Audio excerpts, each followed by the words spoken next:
Good morning and welcome. I'm your host, Bob Pace. I'm here to talk about CPS and get your children back. Yes, get your children back. That seems to be the only thing that CPS does is take our children no matter what the circumstances are. They're not in imminent danger, but they still take them. And they're very rude to us parents. They're not friendly. They're not professional. They didn't have a college degree. They haven't even taken any classes in social work. They're supposed to be social workers, but the skills of how to protect our children from neglect and abuse, and how to do family reunification, which they seem to have forgotten about. They alienate our children from us parents, which is against the law. They do child trafficking, which is against the law. And the child trafficking is where they put them in foster care without due process. They have violated our constitutional rights and our civil rights. So I want to welcome you all. I know that you're going through a horrible time with CPS. I have been there. I went through a horrible time. This is my 14th year doing with CPS. And 3 of them was when they had stolen my children. So I know it hurts. I know that it's hard for you sometimes to talk about cases like this.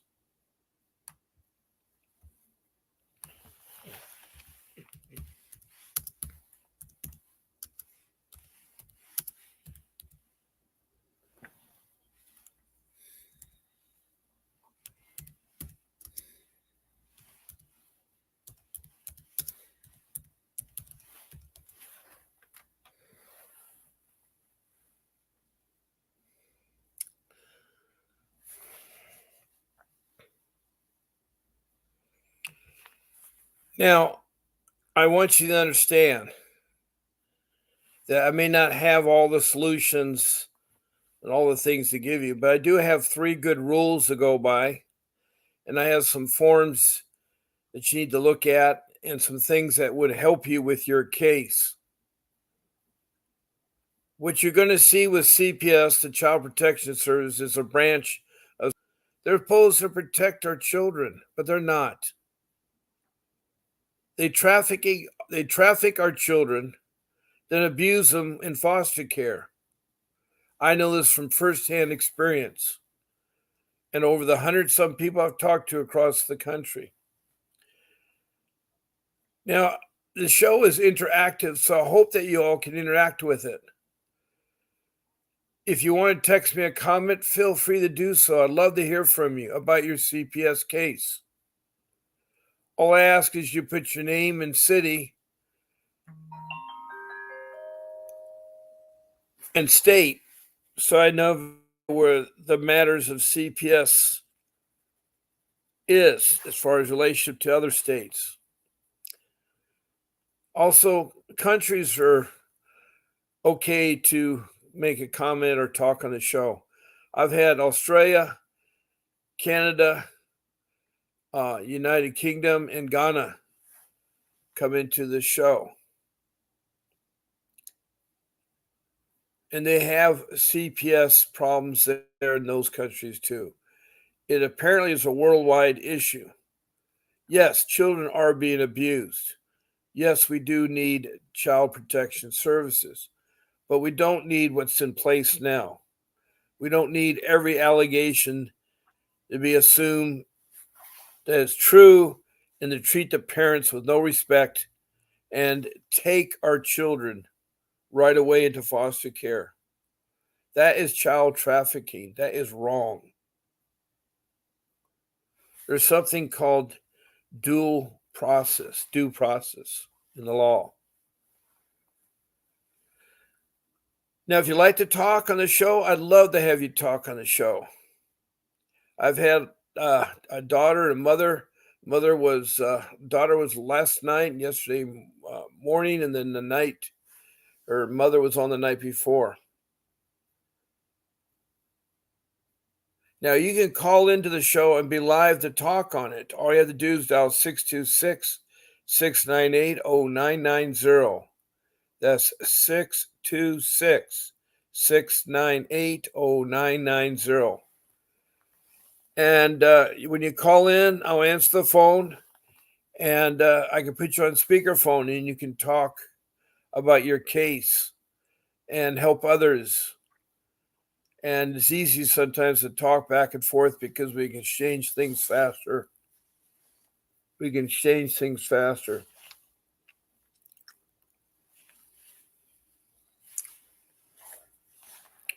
Now, if you're not ready to talk on the show, but you'd like to talk on the show at a later date and be live as my guest, all you have to do is call in.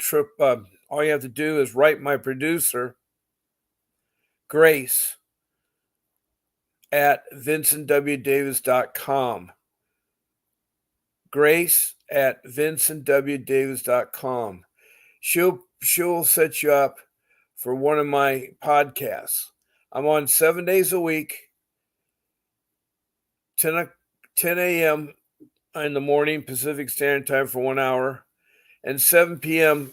at night Pacific Standard Time for 1 hour.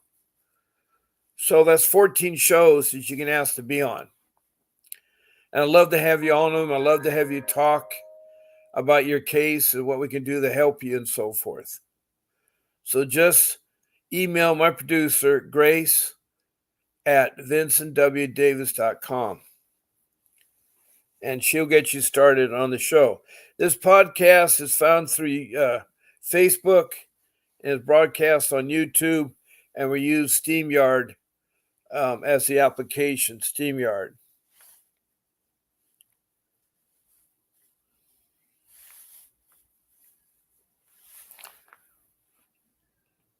Now, some of you are probably wondering what to do about your case. Well, each case is different. There's no question about that. But one of my first rules that I have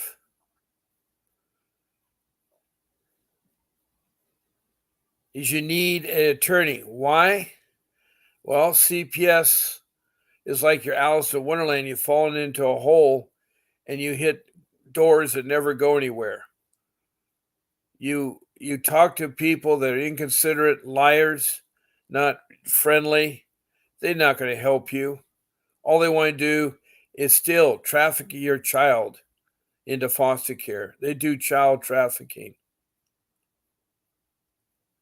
And so the ridiculous ways to get your children or do it is awful. It's awful.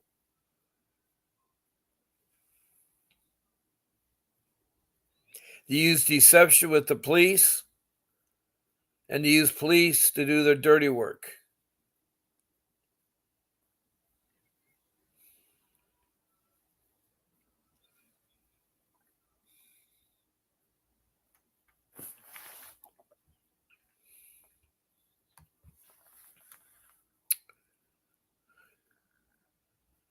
Now, you need to know something, first of all, about your civil rights.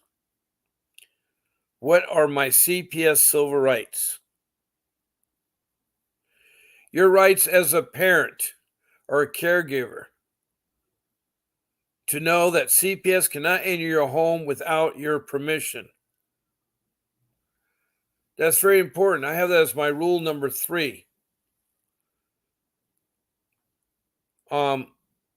Back to rule number 1. You need a professional, dependent family lawyer.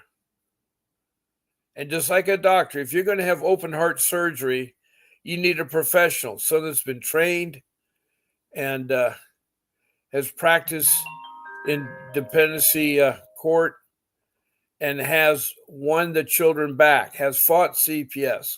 That's the kind of attorney you need. Someone who's actually sued CPS, both civilly and state. Who am I talking about? Well, as I said, this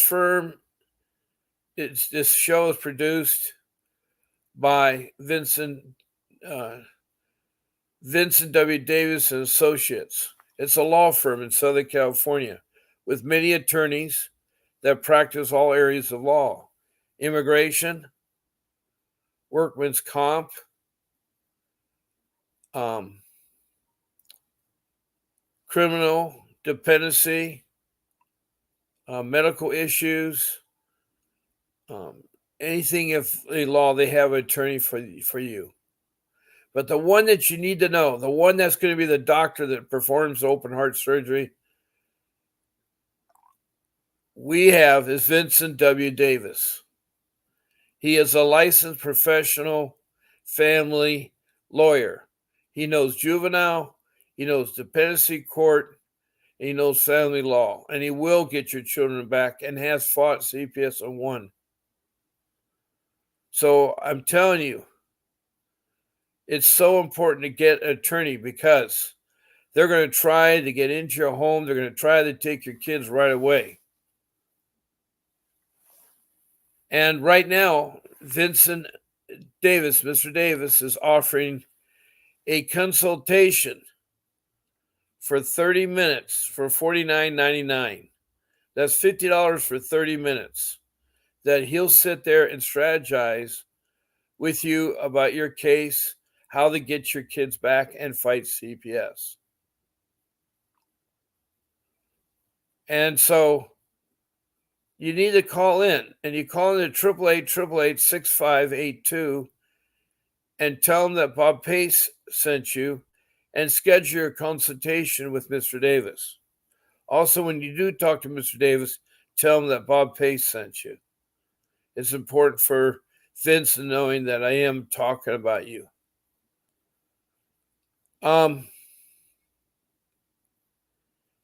Once you get an attorney, your shoulders will feel a lot better because you can't go wrong with Mr. Davis. He's an experienced trial attorney. He has performed work in the Southern California, Northern California, and all the states in the country. So he's familiar with everything about CPS, how to fight them, and how to get your kids back. So that's rule number one.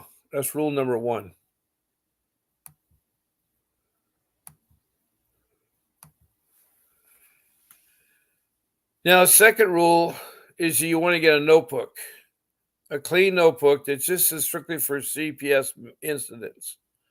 And what you do is you start off with the first line, put the date and the time, then list who was involved in the incident: yourself, the teacher, the fireman, the policeman, the child, whoever it was. You list their names. And then you want to list the incidents in chronological date order. So when you have those incidents, you put the date and time, and then you put the people involved and what the incident's about. And if you have an outcome, put that too. You may have to put the outcome later in the story, in the name of the. You need to put it later because this is the way of keeping track of things that you can use back to get your kids back.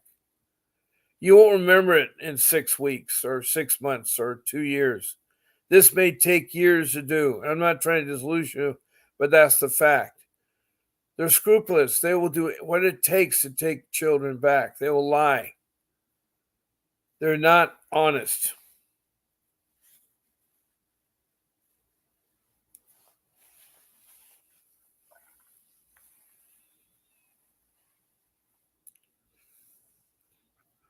CPS still affects me today.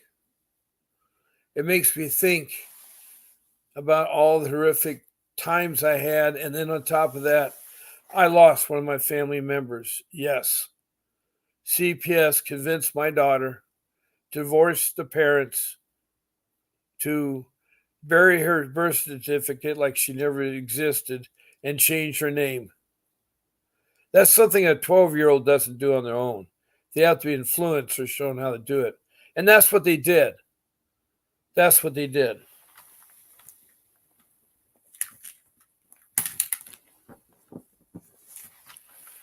Okay, I'm going to drink some water.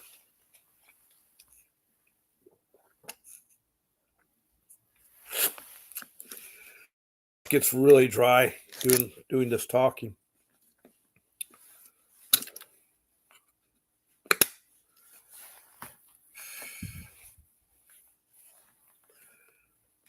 So with this notebook, you take all the notes because you can look at it 3 months later.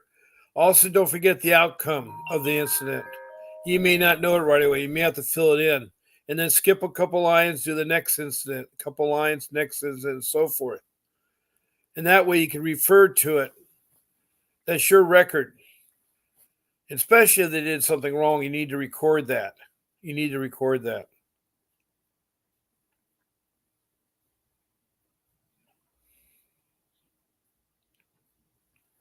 I know it's early and some of you may not be on, but when you do get on, make sure that you text me a message or you call in to be on the show. I'd love to have you.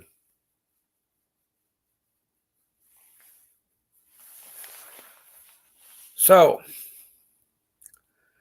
I was talking earlier about rule number 3. And that's an important rule because it deals how you're going to communicate with CPS.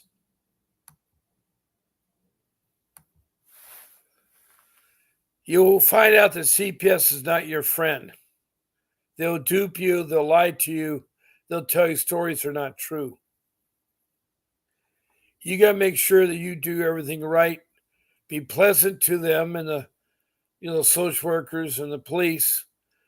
Don't do any confrontations. And if it gets really pressure, I just say you need to speak to your attorney. They don't know if you have an attorney or not, so don't worry about that. But you need to speak to an attorney.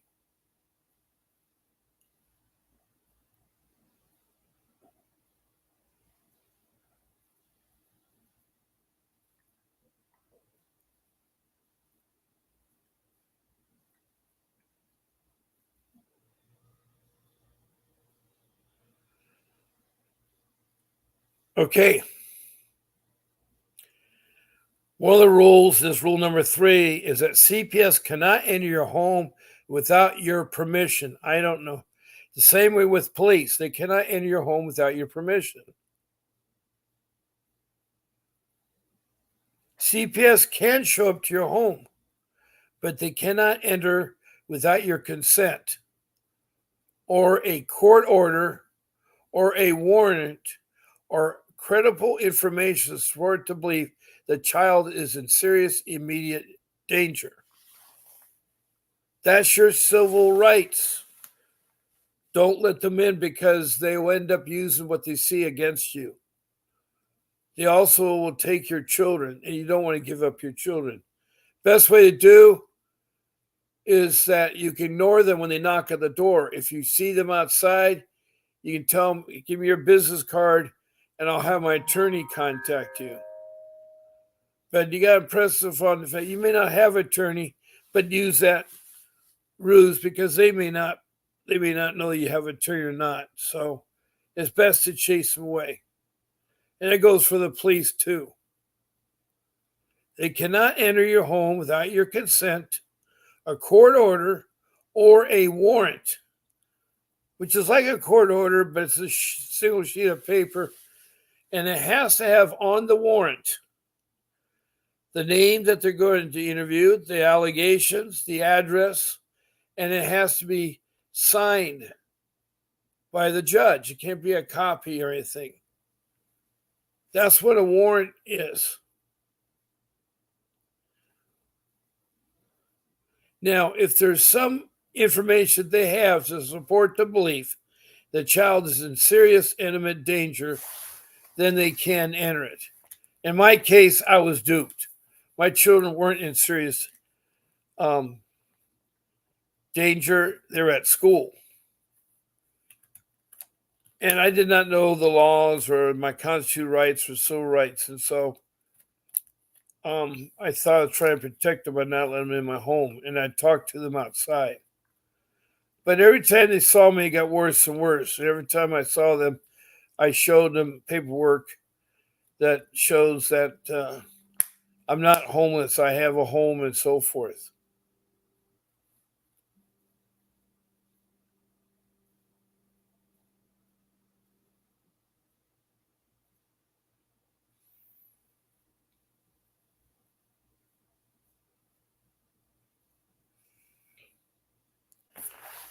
So that being said, you just tell the social workers or the police, my attorney will get back to you.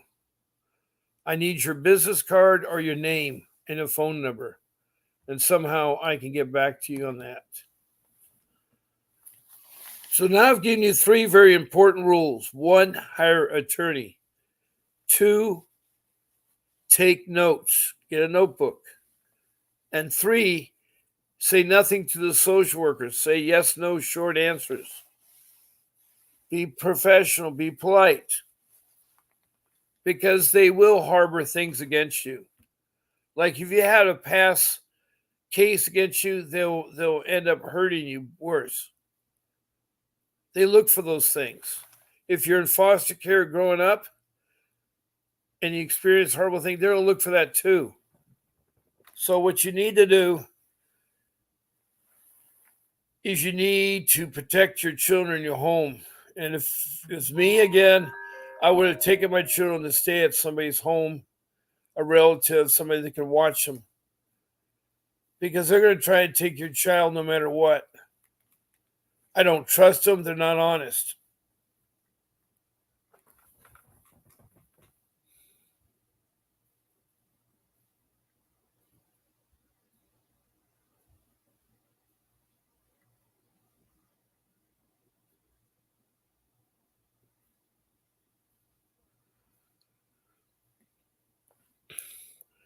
Now, where do we go from here?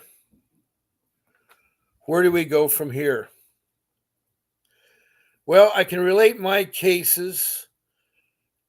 It starts off with allegations. It starts off with allegations.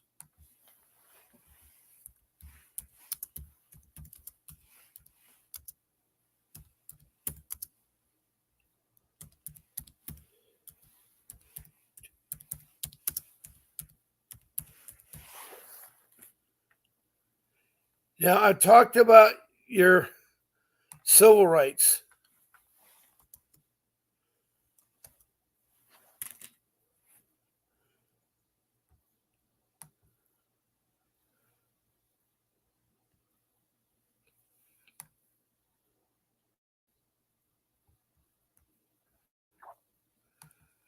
Now, the CPS violates your constitutional right. Violate. If you want to file a lawsuit against CPS, you would typically need to show they have violated your constitutional rights, such as your right to due process or your right to be free from unreasonable searches and seizures. You may also need to show that CPS acted in bad faith or engaged in intentional misconduct. So that's if you want to fight CPS, but you should do that when your case is over. You don't fight them when it's over there. Now, if you believe that Child Protective Services violated your rights under the federal or California Constitution, you may have the right to file a lawsuit against them. But suing CPS can be complex and a difficult process, and it's recommended you seek the advice of an attorney who specializes in civil rights or child welfare law.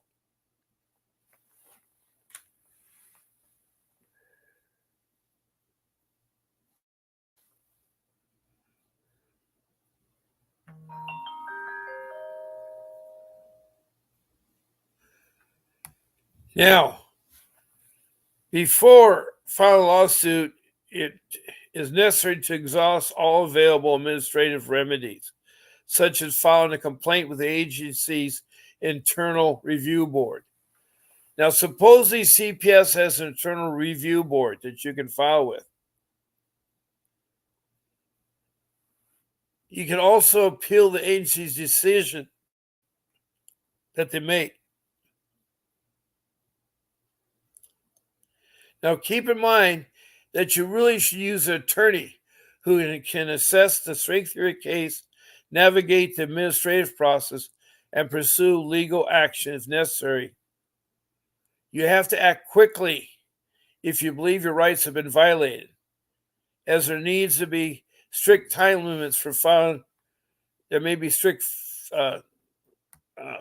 filing limits for filing a lawsuit.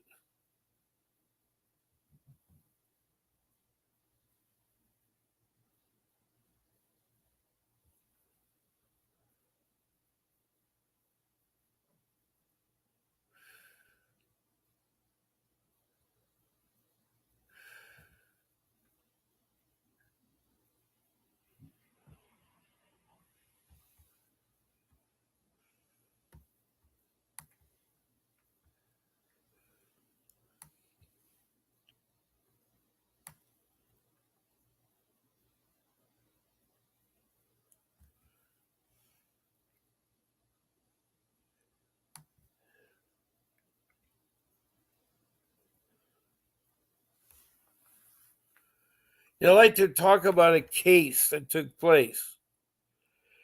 The court declared in Washington versus Glatzenberg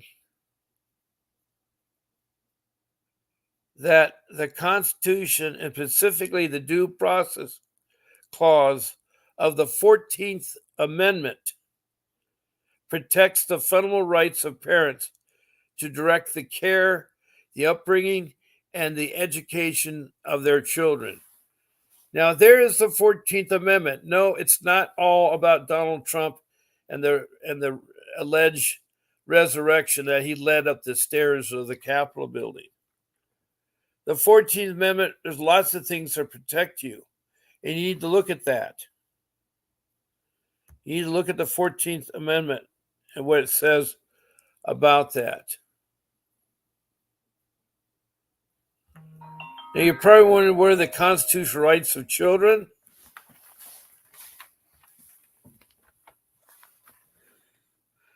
These rights include, but not limited to, equal protection under the law, due process, legal representation, a safe environment, good nutrition, health care, and education. As children grow, these rights shift and change as they enter into adulthood and start making choices. So, they're not going to be fed well in foster care or in the care of CPS. My kids were abused in foster care. They're abused in a group home. They didn't have, the schooling was completely a joke. My experience was horrible.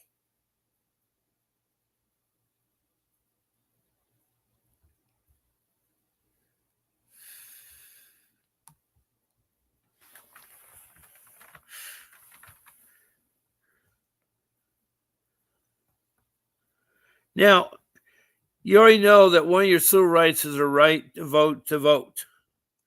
You're supposed to have a right to a fair trial, the right to government services, the right to public education, the right to gainful employment, the right to housing, the right to use specific facilities, freedoms, and religion.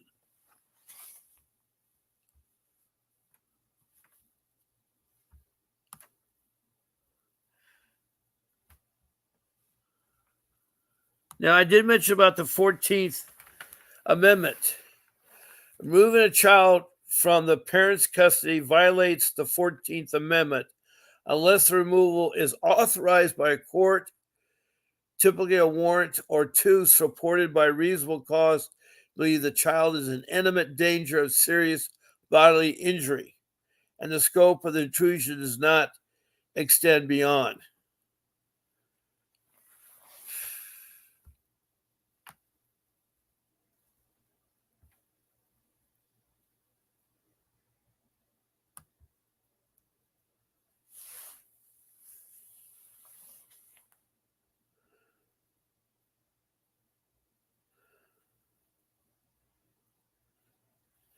The 14th Amendment protects the U.S. Constitution, protects against the state taking a person's life, liberty, or property without due process. Now, if they take your child without due process, they're violating your constitutional rights. That's wrong.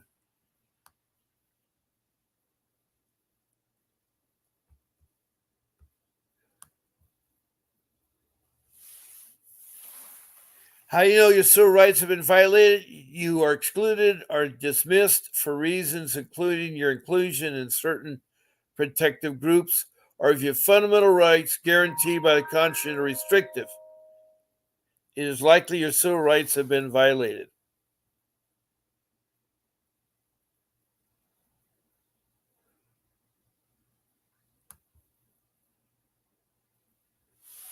Now, the Supreme Court recently has held that parents have a fundamental right to make decisions as to companionship, care, custody, and management of their children, which is a right protected liberty interest in the due process clause of the 14th Amendment.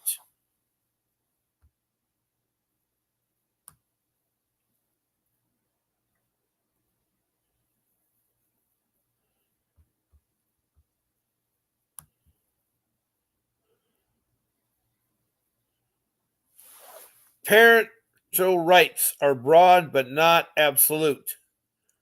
The basic legal principle in California and other states hold that parents have certain rights for raising their children.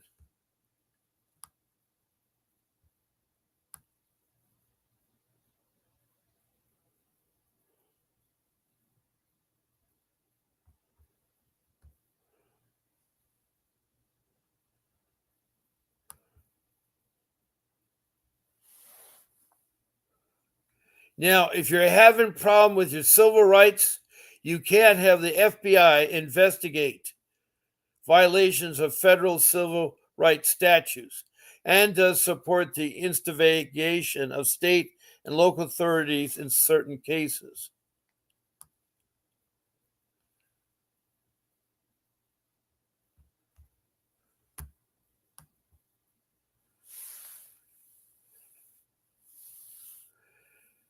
Now, what is parental liberty?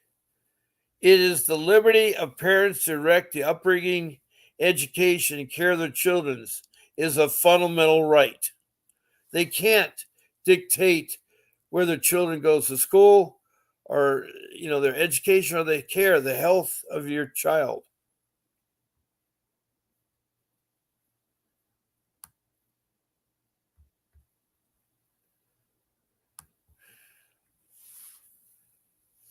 Now, persons may also assert constitutional rights offensively bringing a child suit against the government or government agency for a variety of beliefs declared injunctive and monetarily. Now, that's a lawsuit, and again, that should be done by an attorney. You should have an attorney to do that.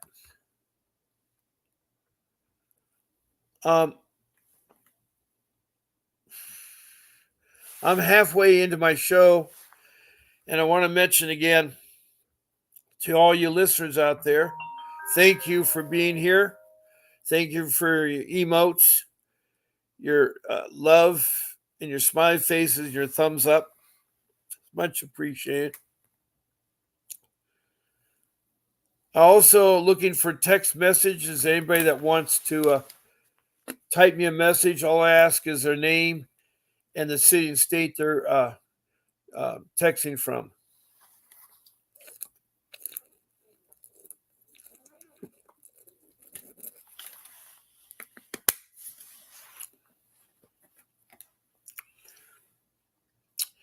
Now, if you like to call in, I still have a half an hour left of the show. I'd love to have you on. All you have to do is call my office phone at 626-698-0990. And that will ring me, and I'll put you on speakerphone, and we can talk about your case. If you want to wait and be a guest on the show, please email my producer, Grace, at vincentwdavis.com. and she'll put you into one of my 14 shows, Monday through Sunday, either morning or afternoon. Now, the very first rule I said you need to get an attorney. We have one. It's Mr. Davis. You just call in at 888-888-6582 and tell them that Bob Pace sent you. And when you talk to Mr. Davis, you tell them that Bob Pace sent you. Right now, he has a 30-minute consultation for $49.99. That's $50. He'll talk to you for 30 minutes about the strategies of how to fight CPS and get your children back.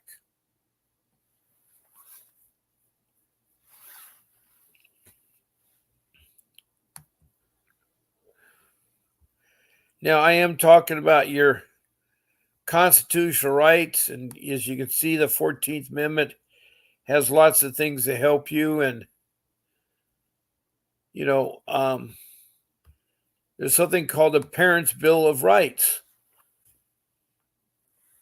It's also known as the California Parent Bills of Rights. It recognizes certain rights, including as the right of a parent or guardian to advise on the moral or religious training of their minor child.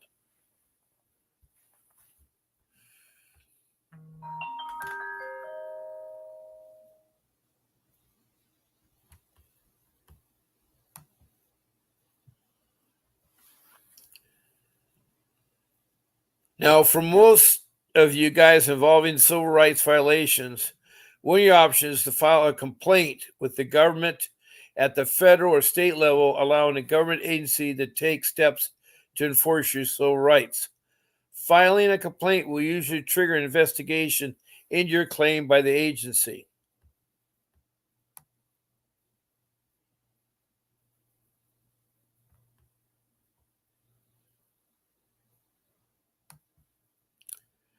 Now, police can also violate your civil rights. They cannot use excessive force. They cannot be discriminatory, harassment, false arrest, conceived sexual conduct, and unlawful steps, searches, or arrests. So police are the same thing as social workers.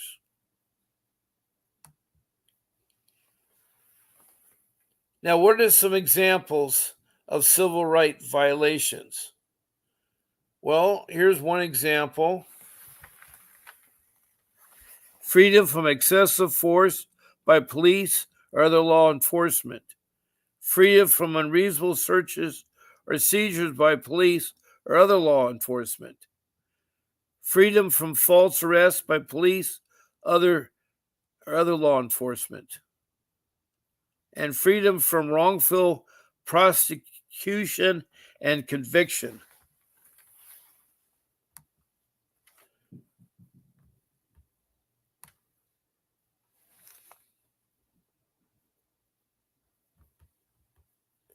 Now, here are some things that police don't want you to know. The right to legal representation, invoking your attorney. You have the right to a legal representation during any police interrogation. If you've been taken into custody, don't hesitate to invoke this right. Have an attorney present ensures that your rights are protected and any statements you make are in your best interest. So you need to have that. You need to get an attorney.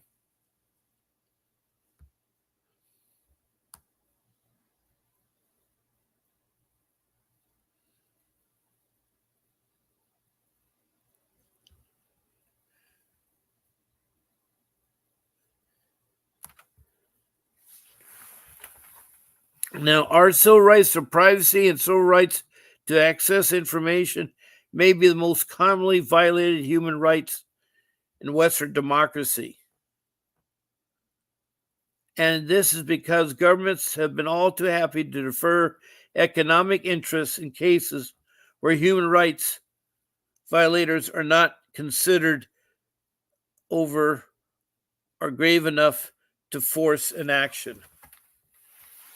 Excessive force is always a bad thing.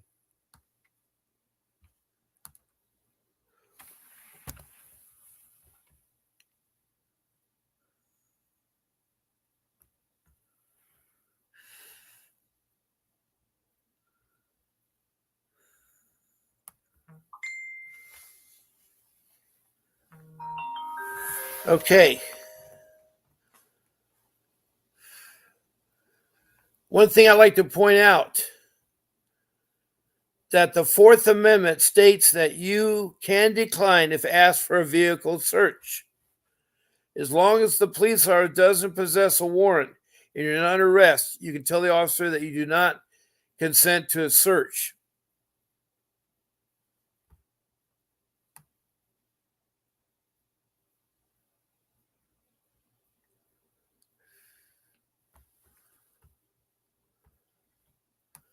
So you got to think about these things. I know that you're all at different stages of your case. I just hope you follow those 3 rules in the beginning that I've talked to you about. Now, when these allegations are made, they're usually made by the phone by 2 types of individuals: professionals and lay people. Professionals work with children, doctors, nurses, police, teachers, counselors. They're required by law to report any suspect of neglect or abuse. If they see a child with a burnt hand or a black eye or other things that can be considered as abuse or neglect, of starving, don't have the right clothes, the teacher, the professional will notify and call CPS. They in turn must investigate within 24 hours. Now, layperson is somebody different. That's like a friend, your in-laws, people that necessarily don't work with children, but they're not professional in that respect. In my case, I had in-laws. I did not know that. It took me, 10 years to figure it out. That I couldn't understand who was complaining all the time about me with child abuse and neglect. I found out it was my in-laws that forever had wanted to take our children. And because I lost my job in 2010, my in-laws started to talk about bad things about us. They didn't want to help us. In fact, 32 years ago, I've known my wife, and when we got married, her parents did not show up.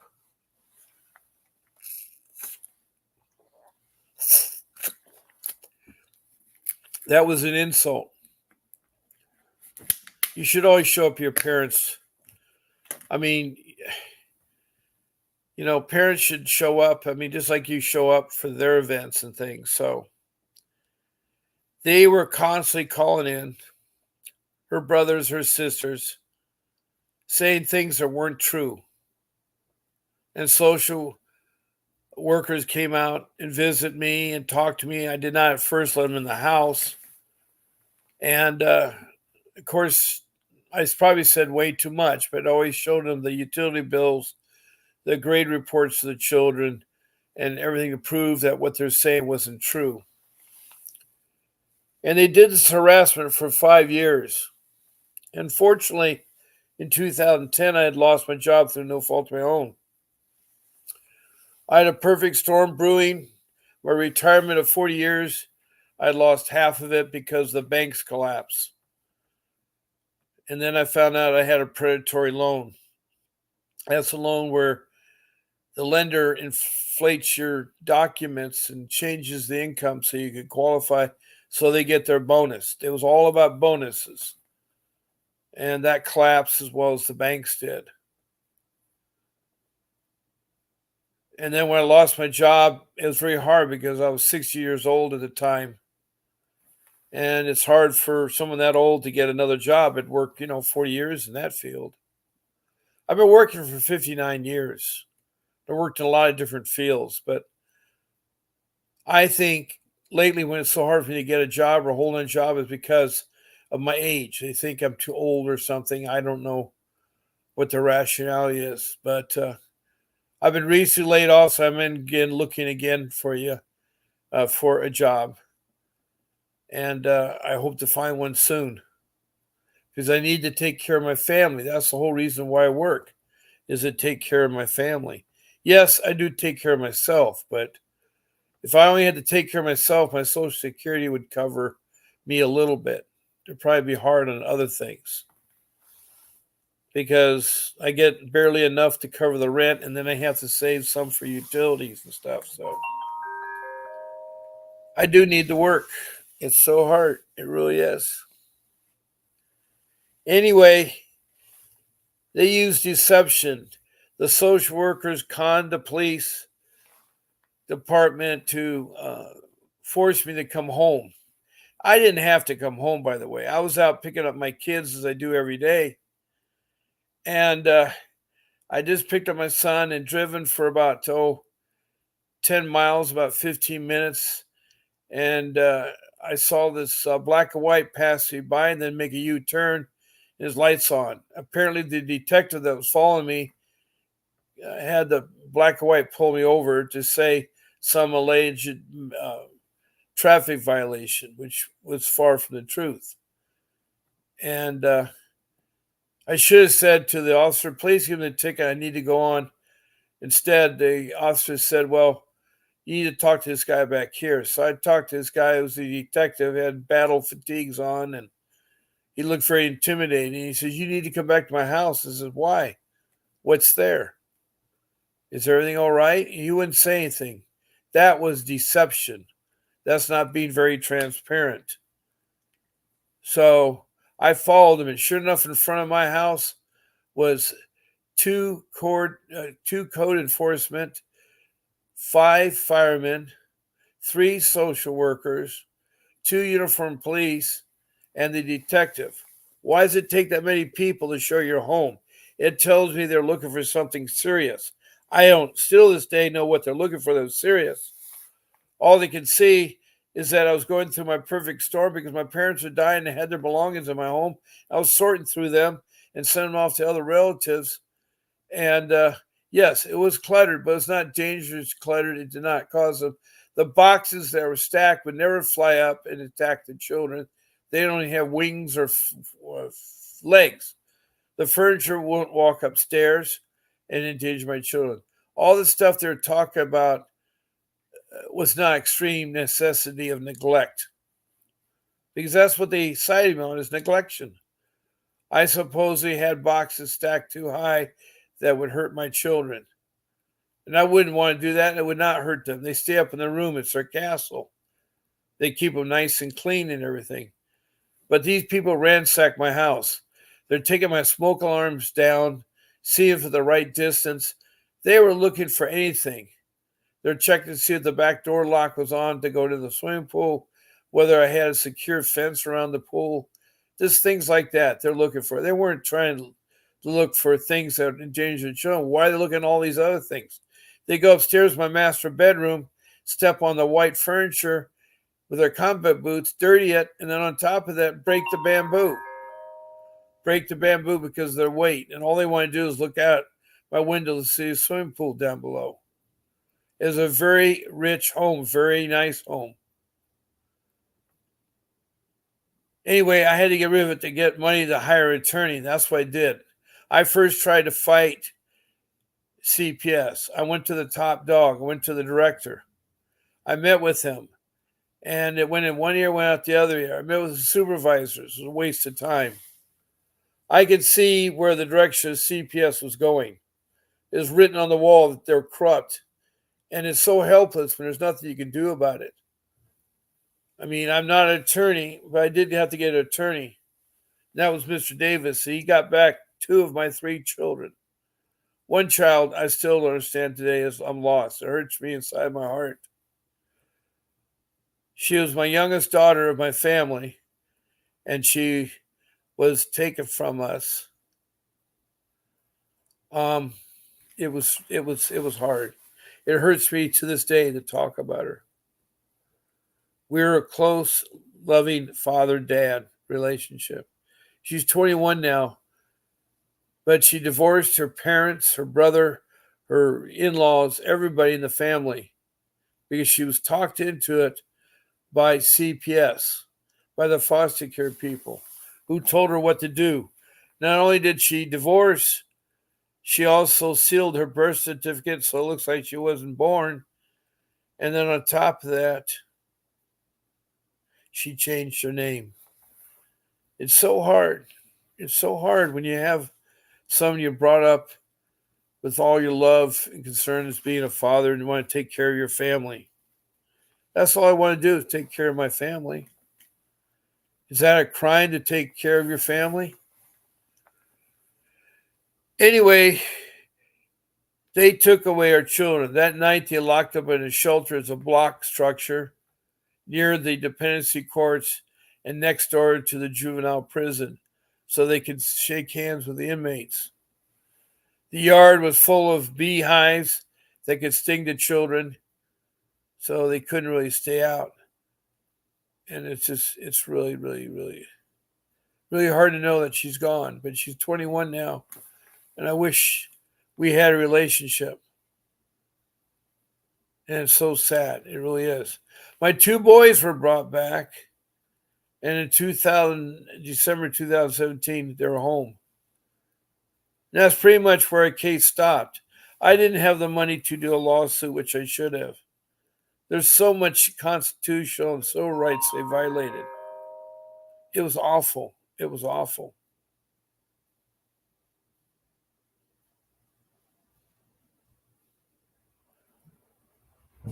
So my family was broken up, but I'm glad I got an attorney, and he helped me. He helped me do that. Now, I keep talking every time about some important documents. And I want to talk about one thing that does. Well, after you take your children, in a couple of days, you're supposed to meet with them at a safety meeting that where you're going to have your children stay while you're going through the investigation. And you're supposed to, the best way is to enter it with your in-laws, your family, other brothers and sisters they can stay with. You don't want to put them into a shelter or into foster care right away. But it's really, really hard. So you have the safety meeting. They ask you for a list of names. Well, we don't have too many relatives living where we live in. So we gave them a list of names. And then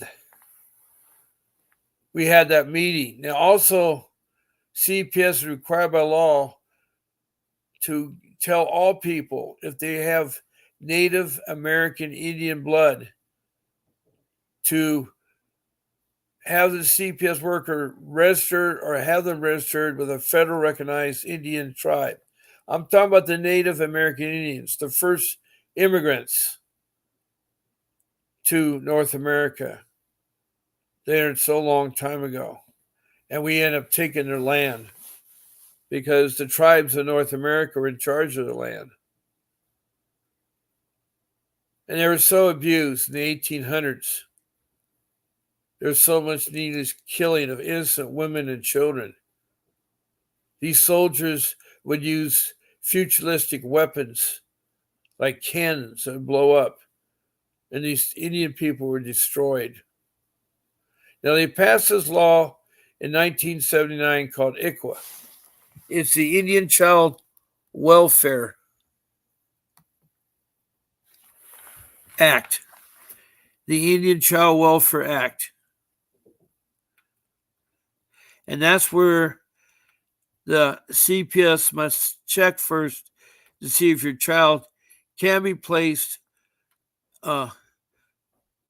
within that tribe. And that tribe, has families, Indian families that they can be put with. So I'm saying that because that's very, very important. And if they don't bring it up, you should bring it up. So during that safety meeting, you try to find a place for your children. And at first, we had my wife's sister and her husband have our three children stay with them. And we thought it'd be a good thing because we wanted to get through this incident and the hiccups and everything and get our family back together. We wanted the family reunification, but that didn't seem to be happening anytime soon. anytime soon.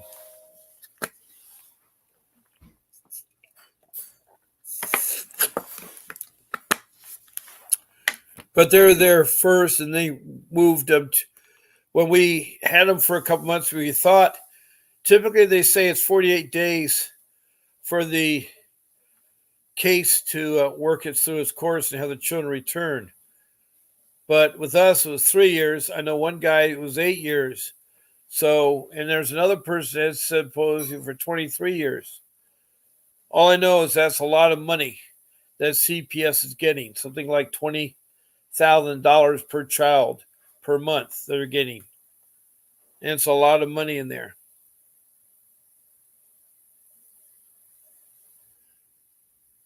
So they,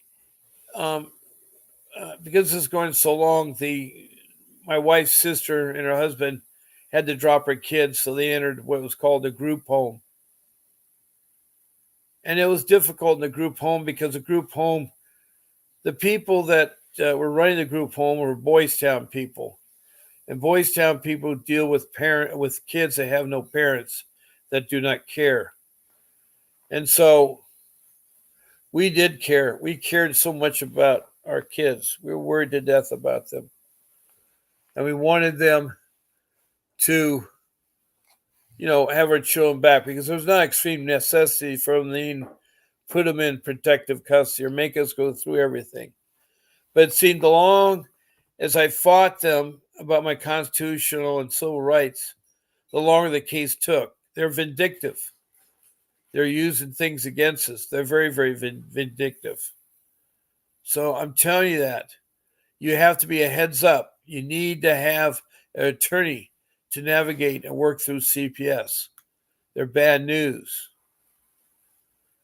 But you also should look at the end, because you can do a lawsuit and get some money back for what they do. They'll mistreat you. There's no accountability with the dollars or cents of how they spend. There's no need to spend $20,000 on one child. It doesn't cost that much. But they'll keep putting you through programs, and it was just a very heart-wrenching experience because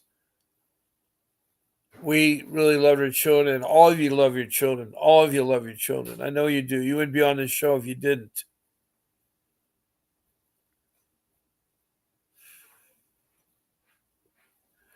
So I'm telling you that.